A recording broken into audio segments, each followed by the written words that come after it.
Hello, YouTube sewing friends. This is Silver Thread Sewing. I'm Diane, and this is Friday Sews. So I wanted to show you one last time my little Dress-A-Girl dresses. I've only made one since my video at the beginning of the week, but I'll recap real quick. This is the little polka dot one with the border print cotton, and I used the blue quilting cotton for the pockets, and I did bias binding. I think this may be my favorite, even though the strawberries is close to my heart, but this little one here, it just turned out so pretty. And I'm not really great at mixing prints, but I really like the polka dots. I lined these pockets with cotton fabric, and then I did 3 rows of top stitching and 3 rows at the bottom. And I'm really happy with the way this little dress turned out. I'm happy with all of them, but I really do like this one. And this is the strawberry one. I wish I had had enough to do strawberries all over, or do maybe a ruffle at the bottom with the strawberry fabric, but I didn't have that much. And then I just did top stitching around the pockets, and they are lined as well. The only one that I have made since I last saw you is this blue one. And I made it out of all blue quilting cotton. Has a ruffle at the bottom, and I just used some rickrack around the pocket, top and bottom, and that's the only real difference to that one. So those are going to go off to Mari from Mari Sews today in the mail, so hopefully she will get them early next week. I bought one pattern this week. It is Simplicity. It's so easy. It was $2.97 at my local Walmart, and it says it takes 2 yards or less of fabric. And I just really like this twist detail, and it is for knits. It says moderate stretch knits, at least 35% stretch cross grain, cotton, jersey, rib knits, or stretch gauze. And I really like that. And they had several patterns that I had not seen before. So this was one of them. So maybe they're going to start having the cheaper patterns now. They've not been having very many, especially any newer ones in a long time, at least not at my Walmart. So I'm going to give you just a real brief and quick tour of my sewing room. I've been promising that. It's still junky and cluttered up, and I've still got mainly everything in it that I had before, but I've rearranged it a little bit. So I have a little bit more floor space and a little bit more moving around space. And I'm still working on my ironing board cover and all the projects that I had cut out last week. So I'll be back and show you those as soon as I get them done. So when you come in my door, this is the view. I told you it was cluttered, and all the stuff is in here that was here in my first video. But I'll give you a quick run through, and then I'll show you a couple things in detail. You come in, and all my sewing things here, my industrial machine. I have this cart with a lot of my sewing supplies and some fabrics that I'm planning to use soon. My husband had actually built this pressing station here, and I'll use it all the time. I've just covered it with cotton fabric that has the heat-resistant batting. I think it's called Wrap and Zap, maybe, and then cotton under that so it doesn't get to the wood. But I have my cutting tables here, and I've got my OttLite that I got at a thrift store for $5, believe it or not. And then I have, this is mostly quilting stuff, patterns and different quilting supplies.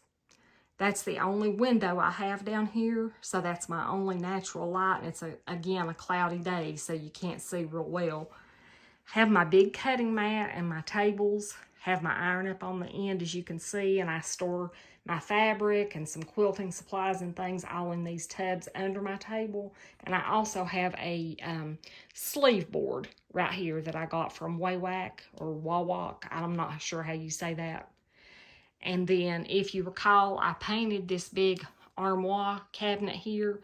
Everything is the same inside it as it was when I showed you my last sewing room tour back at the beginning of the year.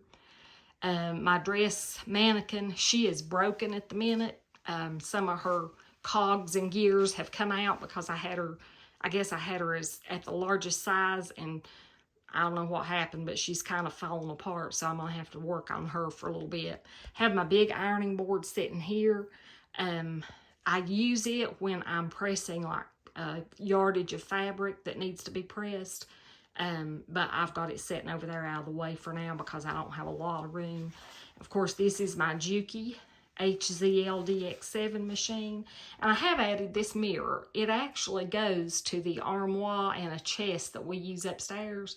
And I painted the frame of it and brought it in here because I thought it kind of made the space look a little bigger, as well as helps to reflect the light around better. And then under here, this is all my PDF patterns are in this box, and my sewing machine covers are there. My Cricut supplies are over here at the end in these tubs, and I still, as before, keep my zippers and things over here, zippers and ribbons and bias tape. And then coming on around, I have added this little TV here. My husband found it for $49 at our local Walmart. It had been returned. It's a small 24-inch, but I can watch YouTube videos or Friday Sews videos or whatever when I'm down here working. So this is my chair that I usually sit in when I'm sewing at my FOF. Coming all around here, that's the cabinet that all my quilting and sewing books and machine manuals, I keep them in. I keep some of my pins and magnetic dishes and things in this little hanging shelf. It's super handy. And then down here, as before, I still keep all my interfacing and scrap interfacing in here. And this has some patterns that I'm probably going to keep, but that I've not made yet. Some I have, and some are not my size anymore. But I'm not sure if I'm going to like donate them or sell them or just keep them in case I have need of them in the future. In this little cubby here, there is all sorts of scrap fabric. I've got cotton, I've got some knits, I've got laces, I've got all my scrap bits that are too big to discard but not really sure what to do with them. Some of the cottons I now have decided will probably become dress-a-girl dresses. And of course my Cricut sits on top of that, and I have some of my Cricut markers and tools here, and some of my other Cricut tweezers and weeding tools and things like that here. And then again, that's just where I keep all my sewing books, and that's the same as it was before. The bottom is sewing books, sewing manuals, dressmaking books, and the top shelf has quilting books and magazines. I really like that desk. It's the one I told you I gave $35 for at a thrift store. We had a time getting it in here, but it's been worth it. It's got a lot of storage, and I can put my serger right here on that little pull-out shelf. So that's been super duper handy. But I do have a little more floor space than I did. I actually can kind of move around a little bit. I hope that's focusing okay and I'm not making anybody dizzy.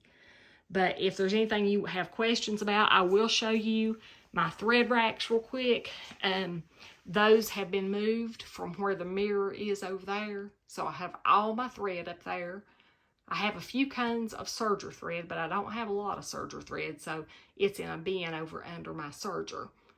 And of course my Cricut mats are still here hanging on the wall out of the way. And then my pegboard, I love that guy. I've got my quilting rulers, and my little bins over here have glues and fray check and all that kind of thing.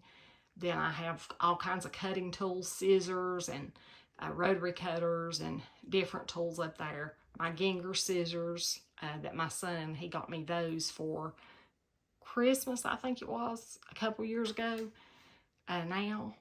And I've got some of my rulers hanging up behind it. You may see at the very top. They're like the squares and metal rulers that I use. They really come in handy because I'm lousy at marking. And then this wasn't in here on my last tour. I have my trash can right here under my jacket. It goes up there out of the way. you can see I didn't clean anything up for you. I'm just showing you the real truth. But I do have some fabrics on this shelf and here that I'd like to make soon. Have my pattern weights. And then on the top shelf, I've just got stuff that I plan, you know, that I can use daily. And I need all my pressing tools are over here in this end. And my water for my iron.